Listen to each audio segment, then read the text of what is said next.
Halo, Assalamualaikum warahmatullahi wabarakatuh. Kembali lagi bersama saya Gevira Nurul Faizah. Nah, di sini kita akan membahas tentang Pancagatra dalam wawasan Nusantara. Nah, agenda kita hari ini itu kita akan membahas yang pertama pengertiannya, yang kedua ideologi, ketiga politik, keempat ekonomi, kelima sosial budaya, dan yang terakhir adalah pertahanan dan keamanan. Nah, pengertian dari Pancagatra, wawasan Nusantara adalah konsepsi wawasan Nusantara merupakan suatu konsep di dalam cara pandang dan pengaturan yang mencakup segenap kehidupan bangsa yang dinamakan Astagatra, yang meliputi aspek alamiah, Trigatra, dan aspek sosial Pancagatra. Pancagatra merupakan aspek sosial kemasyarakatan terdiri dari ideologi, politik, sosial budaya, keekonomi, dan pertahanan dan keamanan. Kita lanjut ke aspek Pancagatra. Pancagatra adalah aspek kehidupan nasional yang menyangkut kehidupan dan pengabdian manusia dalam bermasyarakat dan bernegara. Aspeknya itu ada ideologi. Ideologi suatu negara diartikan sebagai guiding of its principles atau prinsip yang dijadikan dalam suatu bangsa. Strategi pembinaan ideologi itu ada 7. Yang pertama itu ideologi harus diaktualisasikan.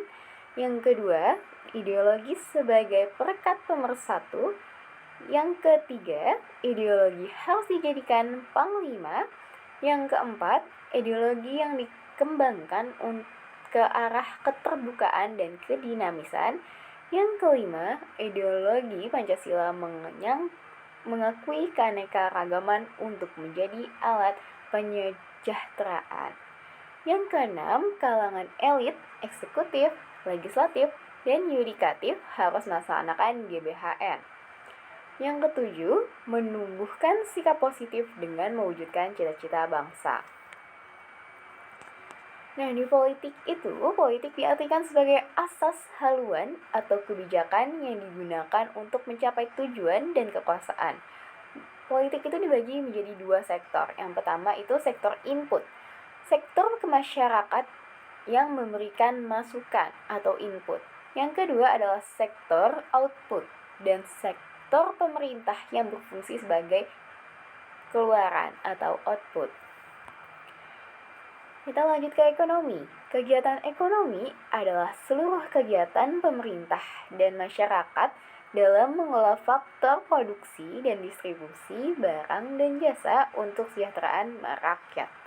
Ekonomi kerakyatan harus menghindari free flight liberalism, etanisme, dan tidak dibenarkan adanya monopoli.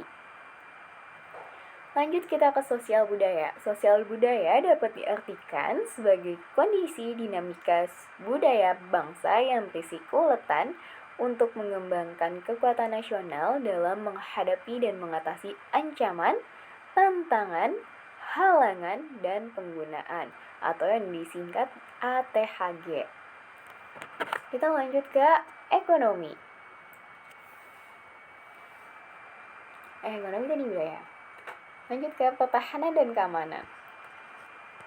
Pertahanan dan keamanan merupakan kemampuan mengembangkan kekuatan nasional dalam menghadapi dan mengatasi ATHG yang membahayakan identitas, integritas, dan kelangsungan hidup bangsa berdasarkan Pancasila dan Undang-Undang Dasar 1945. Lanjut ke prinsip sistem ketahanan. Nah, prinsip sistem ketahanan ini ada 4. Yang pertama, bangsa Indonesia itu cinta damai. Yang kedua, pertahanan keamanan berlandasan Pancasila, Undang-Undang, dan visi nasional kawasan Nusantara. Yang ketiga, pertahanan keamanan negara melibatkan segenap potensi dan kekuatan nasional. Dan yang terakhir itu pertahanan dan keamanan diselenggarakan dengan Sistem Pertahanan dan Keamanan Nasional atau yang disingkat menjadi SISHANKAMNAS serta Sistem Pertahanan dan Keamanan Masyarakat Angkat Semesta atau disebut SISHANKAMRATA. Terima kasih, itu saja yang dapat saya sampaikan pada kesempatan kali ini. Wabillahi taufiq wal hidayah. Wassalamualaikum warahmatullahi wabarakatuh. Bye-bye.